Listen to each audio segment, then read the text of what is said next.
नमस्कार साथियों। मध्य प्रदेश शासन स्कूल शिक्षा विभाग ने नया आदेश जारी कर दिया है कि दिनांक 21 सितंबर से हाई स्कूल और हायर सेकेंडरी स्कूल खुल जाएंगे। यानी कि कक्षा 9वीं से 12वीं तक के जो स्कूल हैं वो 21 तारीख से लग जाएंगे और इसके लिए एक एसओपी जारी कर दी गई है। तो हम सबसे पहले देखेंगे कि एसओपी का मतलब होता क्या है। एसओपी जो है उसका फुल फॉर्म होता है स्टैंडर्ड ऑपरेटिंग प्रोसीजर। और इसका ये जो मतलब होता है ये होता है कि किसी एक निर्देश होते हैं, लिखित निर्देश होते हैं या मैनुअल होते हैं जो एक काम को नियमित विधि में करने की जानकारी देती है। जैसे कि कई कंपनी अपने उत्पादों में स्थिरता और गुणवत्ता की उन्नति के लिए एसओपी जो जारी कर देती हैं। इसी प्रकार जो स्कूल है वो क्रमबद्ध तरीके से किस प्रकार खोले जाएंगे, क्या प्रक्रिया होगी, इसको एसओपी या स्टैंडर्ड ऑपरेटिंग प्रोसीजर कहा गया है। एक स्टैंडर्ड का मतलब होता है मानक, ऑपरेटिंग यानी किसी चीज़ को ऑपरेट करना और प्रोसीजर यानी प्रक्रिया। तो मानक रूप से किस प्रकार स्कूलों को धीरे धीरे करके खोला जाएगा। तो ये जो विषय है स्कूल रीओपनिंग के लिए स्टैंडर्ड ऑपरेटिंग प्रोसीजर और संदर्भ दिया है इसमें स्वास्थ्य व परिवार कल्याण मंत्रालय भारत सरकार का पत्र जो है दिनांक 8 सितंबर का है। तो गृह मंत्रालय भारत सरकार के अर्धशासकीय पत्र दिनांक 29/8/2020 में कक्षा 9वीं से 12वीं तक के स्कूलों को दिनांक 21/9/2020 से आंशिक रूप से खोले जाने का उल्लेख किया गया है। हम इसमें देखेंगे कि शिक्षकों को कितने प्रतिशत शिक्षकों को बुलाया है, कैसे बच्चे आएंगे और क्या स्टैंडर्ड रहेगा, किन किन मानकों का हमको जो है वो प्रयोग करना है। इसके लिए स्वास्थ्य एवं परिवार कल्याण मंत्रालय भारत सरकार द्वारा दिनांक 8 सितंबर 2020 को स्टैंडर्ड ऑपरेटिंग प्रोसीजर एसओपी जारी कर दी गई है। दूसरी बात इसमें यह है कि स्वास्थ्य एवं परिवार कल्याण मंत्रालय भारत सरकार द्वारा अंग्रेजी में जारी की गई एसओपी के आधार पर राज्य शासन द्वारा हिंदी में एसओपी तैयार किया गया है। ये जो मानक स्टैंडर्ड एसओपी जारी की गई थी वो इंग्लिश में थी और जो भारत सरकार के द्वारा जारी की गई थी इसे राज्य शासन ने हिंदी में तैयार कर लिया है, जो कि शासकीय एवं निजी दोनों विद्यालयों पर लागू होगा। जो शासकीय और निजी विद्यालय हैं 9वीं से 12वीं ये दोनों ही 21 तारीख से खुल जाएंगे। शासकीय विद्यालयों के लिए इसके अतिरिक्त भी निर्देश जो हैं वो पृथक से जारी किए जाएंगे। इसके साथ में स्टैंडर्ड जो ऑपरेटिंग प्रोसीजर है वो भी इस पत्र के साथ उन्होंने संलग्न कर दी है कि क्या क्या मानक निर्धारित किए गए हैं, किस आधार पर स्कूल खोलना है, क्या करना है। सबसे पहली बात यह है कि स्कूल छोड़ते समय अपने खाली जो समय में विद्यार्थी इकट्ठे ना हो यह सुनिश्चित करा जाए। कोविड संबंधी उचित व्यवहार के बारे में जागरूकता पैदा करने के लिए विद्यार्थियों के माता पिता, शिक्षकों और कर्मचारियों को ऊपर दिए गए सामान्य उपायों पर सैनिटाइज करें। जो भी बच्चे हैं वो सैनिटाइज़र साथ में लेकर आएँ, ना आते हैं तो साबुन स्कूल में रखे रहना चाहिए और हर कुछ समय बाद, हर घंटे 1-2 घंटे बाद अपने हाथों को धोना है। यदि कोई छात्र, शिक्षक या कर्मचारी बीमार है तो उन्हें स्कूल नहीं आना चाहिए और इस संबंध में आवश्यक प्रोटोकॉल का पालन करना चाहिए। यदि कोई शिक्षक या कर्मचारी या जो छात्र हैं बीमार हैं तो वो सूचना दें स्कूल में और वो उस समय स्कूल में ना आए और जो आवश्यक जानकारी या प्रोटोकॉल है उसका पालन करना है।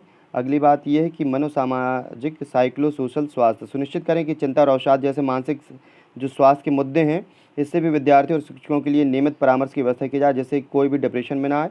विद्यार्थियों की भावनात्मक सुरक्षा सुनिश्चित करने के लिए स्कूल से स्कूल काउंसलर और स्कूल स्वास्थ्य कार्यकर्ता एकजुट होकर के काम करें।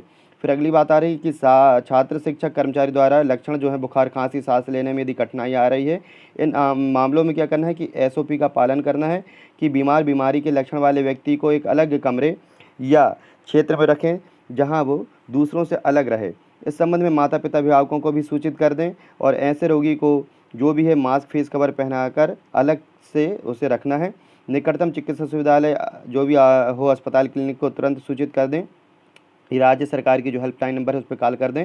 जो नामित सार्वजनिक स्वास्थ्य प्राधिकरण जिला आरआरटी है, चिकित्सक द्वारा रिस्क असेसमेंट जोखिम मूल्यांकन किया जाएगा और उसके बाद के जो केस होगा उसके आगामी प्रबंधन, उसके संपर्कों संबंधी आवश्यक प्रबंधन और कीटाणु शोधन डिसइंफेक्शन की आवश्यकता के संबंध में कार्रवाई करेगी। यदि कोई बच्चा स्कूल में इन्फेक्टिव पाया जाता है तो उसके बाद पूरे स्कूल का जो है वो डिसइंफेक्शन वहाँ पर किया जाएगा। यदि व्यक्ति पॉजिटिव पाया जाता है तो परिसर को कीटाणु शोधन डिसइंफेक्शन किया जाएगा। इसके बाद जो है कि 9वीं से 12वीं कक्षा के विद्यार्थियों को स्वैच्छिक आधार पर उनके शिक्षकों से मार्गदर्शन प्राप्त करने के लिए स्कूल को आंशिक रूप से फिर खोलने के लिए जो है कोविड-19 के संदर्भ में स्टैंडर्ड ऑपरेटिंग सिस्टम जो प्रोसीजर है उसको चालू किया जा रहा है। क्या है कि बच्चे जो ऑनलाइन उतना नहीं सीख पा रहे थे, इसी कारण दिनांक 21 से ये कक्षा 9वीं से 12वीं तक के बच्चों के लिए जो स्कूल खोले जा रहे हैं, जिससे बच्चे आकर के और जो जानकारी उन्हें समझ में नहीं आ रही है वो आकर के यहाँ पर स्कूल में प्राप्त कर सकते हैं। तो इसके लिए जो है जानकारी मेन जो है वो आपको बता देता हूँ। लेटर तो बहुत लंबा है। इसमें है स्टैंडर्ड ऑपरेटिंग प्रोसीजर में विद्यालयों को 9वीं 12वीं से विद्यार्थियों को स्कूल आने की अनुमति देने के समय कोविड-19 के प्रसार को रोकने के लिए अपनाए जाने वाले विभिन्न सामान्य और विशिष्ट एहतियातों का उपाय की रूपरेखा दी गई है। सामान्य बचाव के उपाय हैं कि जो भी मास्क लगाकर आना है और एक दूसरे से 6 फीट की दूरी रखना है। मास्क हमेशा लगाए रहें, हाथ गंदे नहीं हैं तब भी साबुन से बार-बार धोना है। यदि संभव हो तो जो सैनिटाइज़र है उसका उपयोग करना है। इसके बाद क्या है, संस्था द्वारा परिवहन। यदि कोई बस या परिवहन की जो सुविधा है, अधिकांशतः निजी स्कूलों में परिवहन की सुविधा होती है, तो इन परिवहनों में समुचित भौतिक दूरी सुनिश्चित की जाएगी। बच्चों अन्य परिवहन वाहनों का 1% सोडियम हाइपोक्लोराइड के उपयोग से सैनिटाइज सुनिश्चित किया जाएगा। यानी वाहन को भी साफ रखना है, साफ स्वच्छ रखना है और साथ ही जो बच्चे बैठेंगे उनके ऊपर जो निश्चित दूरी पर ही बैठेंगे। फिर क्या करना है, फर्श की जो है दैनिक सफाई की जाएगी। शौचालय में साबुन और अन्य सामग्री जो है रखी जाएगी। हैंड सैनिटाइज़र रखे जाएंगे। कक्षाओं की शुरुआत से पहले और दिन में अंत में सभी क्लास रूम, प्रयोगशाला, लाकर, पार्किंग क्षेत्र, अन्य सामान्य क्षेत्रों आदि की बार-बार छुए जाने सतहों को जो भी हैं, दरवाजे के नाम हैं, लेफ्ट बटन है, हैंड कुर्सियाँ हैं, बेंच है, वाशरूम है, ये सभी नियमित रूप से डिसइंफेक्शन किया जाएगा। ये भी 1% सोडियम हाइपोक्लोराइड के उपयोग से किया जाना अनिवार्य है। इसके साथ ही कंप्यूटर, लैपटॉप, जो भी प्रिंटर हैं, इनको भी नियमित रूप से सफाई की जानी है। सभी पीने और हाथ धोने योग्य जो स्टेशंस हैं, वाशरूम हैं और लेबोरेटरी हैं, शौचालय हैं, इनकी गहरी सफाई सुनिश्चित की जाएगी। विद्यार्थी और कर्मचारियों को सलाह दी जानी चाहिए कि वे कक्षाओं, कार्य स्टेशनों और अन्य सामान्य क्षेत्रों में रखे गए अलग-थलग कवर किए गए बिन में इस्तेमाल किए गए फेस कवर, मास्क को डिस्पोजल अच्छे से निपटान करें। इन्हें 3 दिनों के लिए डिब्बे में संग्रहित रखा जाए और उसके बाद इन्हें काट कर कतरन करके सामान्य सूखे ठोस अपशिष्ट के रूप में निपटाया कर दिया जाए। स्वास्थ्य सुरक्षा कारणों से विद्यार्थियों को किसी भी सफाई गतिविधि में शामिल नहीं किया जाएगा। इसके साथ भी अन्य जो जानकारी हैं वो लगभग यही हैं कि जो SOP जारी की गई है।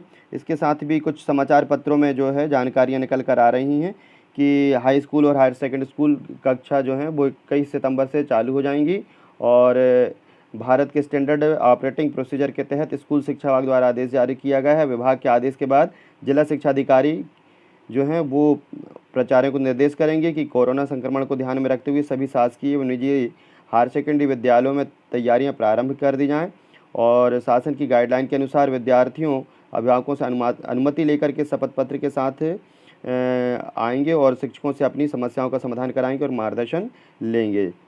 इस प्रकार जो है कुछ जानकारियाँ पेपरों से भी निकल कर आ रही हैं। साथ ही जो ये लेटर है इसकी जानकारी भी आप पूरा पढ़ कर के जानकारी प्राप्त कर सकते हैं। मेन चीज़ें यही थी कि 6 फीट की दूरी बनाए रखना है और यदि कोई अस्वस्थ है तो उसको तुरंत चिकित्सीय इलाज देने की आवश्यकता रहेगी।